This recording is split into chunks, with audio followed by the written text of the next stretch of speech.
Hello again. You are watching East Asia Tonight, and we're talking about global brands spending millions tailoring campaigns for local audiences. But sometimes a single word or symbol can actually spark a backlash. And in recent weeks, two major brands have learned just how quickly history can shape public reaction. In South Korea, for instance, Starbucks promoted its new Tank Day Tumbler series on 18th of May. Now, that date marks the anniversary of the 1980 Gwangju uprising, when pro-democracy protesters were killed during a military crackdown. Well, the campaign's timing and its use of the word tank struck a nerve for many South Koreans, triggering public outrage. Well, Starbucks Korea has since apologized and removed the promotion. Well, that backlash, though, led to boycotts and protests and a subsequent drop in sales. Today, Starbucks Korea has shut more than 2,000 stores for 3 hours so that staff can attend lessons on Korean history and social sensitivity. The temporary closure is expected to cost the company about $1.4 million in lost sales.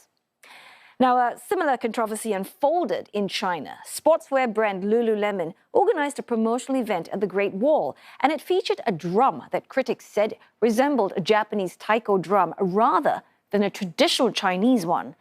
At such a symbolic sight, many said that it revived memories of Japan's wartime invasion of China. That criticism also spread rapidly online. Lululemon removed their promotional content and apologized, saying it had failed to identify the potential controversy during planning and that it would be more careful in the future. Two different controversies, but pretty much the same lesson. Historical memory still shapes how people view symbols, slogans, and cultural imagery today.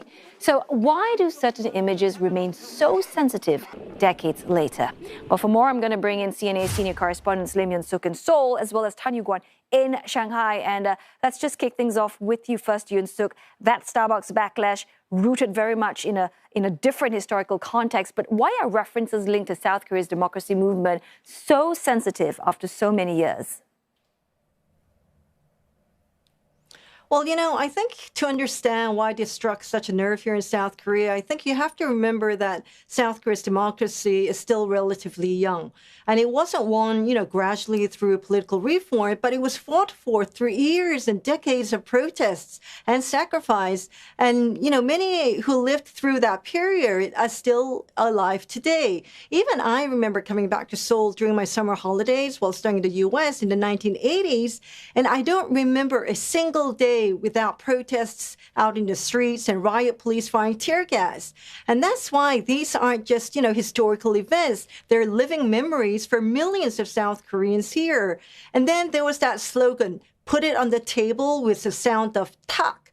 Now, that immediately reminded many people here of one of the country's most famous political cover-ups. Because in 1987, there was a student activist called Park Jong-chul, and he died after being tortured by police. But the authorities falsely claimed then that he collapsed after an officer hit the desk with a tak sound. And that explanation really became a symbol of this dictatorship lies and helped fuel the democracy movement here in South Korea. And so when you have those two references appear together, many South Koreans just felt that this campaign failed to respect the sacrifices behind South Korea's democracy. And so whether intentional or not, that's why you had this reaction that was so emotional here in South Korea. Yes, very distasteful, as some would say. Guan, let's talk about that Lululemon controversy, right? I mean, help our viewers understand why did it struck such a nerve, and also, I guess, more deeply, what does it tell us about the historical memory of Japan continuing to shape public sentiment in China? Well, the sensitivity here comes from a combination of symbol, setting and timing. The setting is the Great Wall, after all. It's one of China's most powerful national symbols.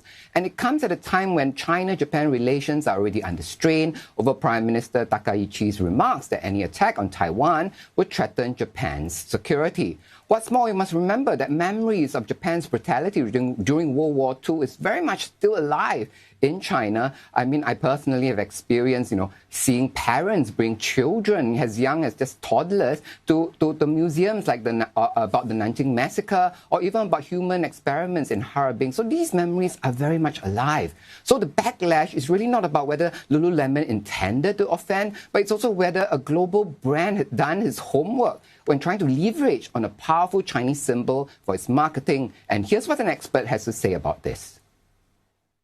When a company chooses such a symbolic value and emphasize the cultural elements, it also takes on the responsibility of getting those details right. So as we can see, the devil comes from the details. China's market is more sophisticated, more digitally connected, and more culturally confident than it was a decade ago. Public reactions can spread very quickly through social media, and consumers are paying close attention to how brands communicate. The companies that succeed are usually those that invest in local expertise, local management teams, and a genuine understanding of Chinese culture.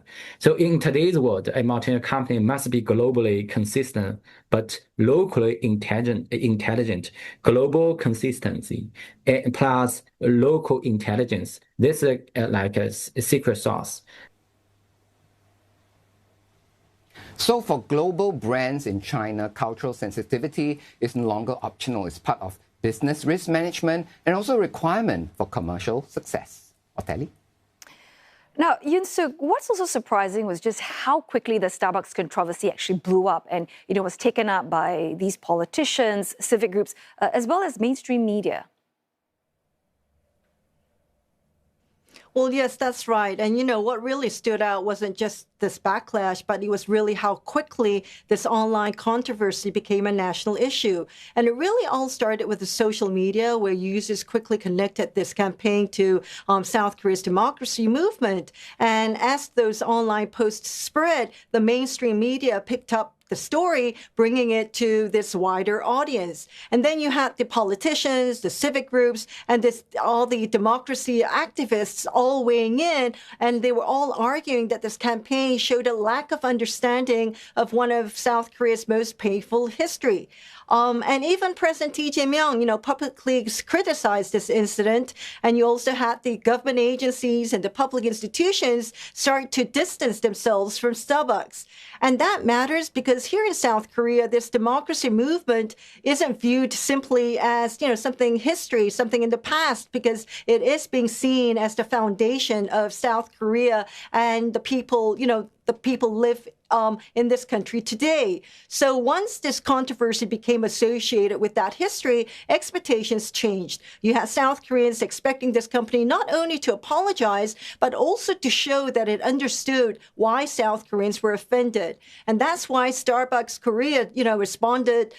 They went far beyond this typical corporate apology. And in an unprecedented move, it shut all its stores nationwide today from 3 p.m., not simply to educate the employees about South Korea's modern history, but also to show South Koreans that it understood why so many people were offended. And that showed that the company recognized that this wasn't just about fixing a marketing campaign, but it was also about trying to build trust by showing respect for the struggle that helped build South Korea's democracy. So, Guan, these controversies periodically involve brands, celebrities, and foreign companies, and they're accused of misunderstanding Chinese culture and history. The question is, are consumers becoming more sensitive now, as what Yoon-suk said, because, social media plays such a part in amplifying such reactions? Yes, social media certainly plays a major role. Chinese consumers today are more vocal, more digitally connected, more willing to call out foreign brands when they feel cultural or historical sensitivities have been mishandled. But in China, online reaction also does not develop in a vacuum. After all, this is a space where comments that are not viewed favorably by the state will be removed by the tech companies pretty quickly, because these tech companies are profit-driven as well, and they too do not want to get into trouble, and hence they will police police their social media space on the state's behalf. So in that way, the state shapes the narrative online. And in Lululemon's case, it doesn't help that the drum in question carries such loaded symbolism. Here's what another political watcher has to say about the episode. So during Japan's feudal era, especially in the 15th to 16th centuries, the taiko drums were used extensively in the Japanese military, including for troop coordination, to raise troops' morale, as well as to intimidate the enemies.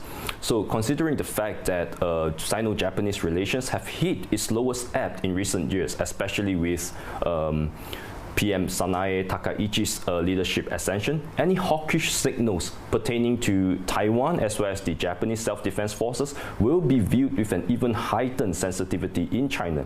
And we must also be aware that wartime memories within China have not faded and existing grievances have not been resolved. So for Lululemon to include the taiko drums, that has certainly struck a raw nerve within the Chinese leadership. The perception of consumers in China are largely shaped by the governments, especially since they drive the media. And I believe thereafter their views reinforces the government's position on certain issues. And on top of that, there is a very active group of citizens that are very devoted to defending the government's position on these issues. And this, in a way, regulate the narratives on the internet.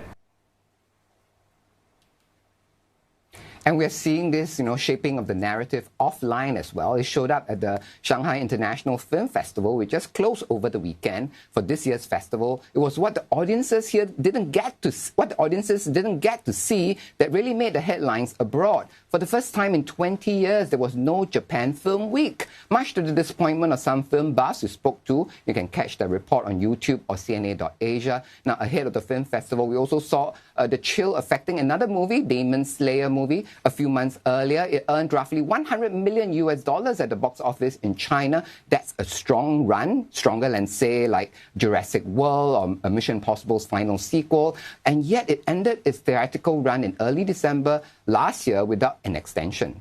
So even in the case where there is clear Chinese demand for Japanese pop culture, the political climate has pretty much become too hard to ignore. Otelli? Well, we'll certainly be looking out for that story. Thanks so very much for your time and thoughts, Tan Yu Guan in Shanghai, and also our CNA senior correspondent Lim Yun Suk in Seoul.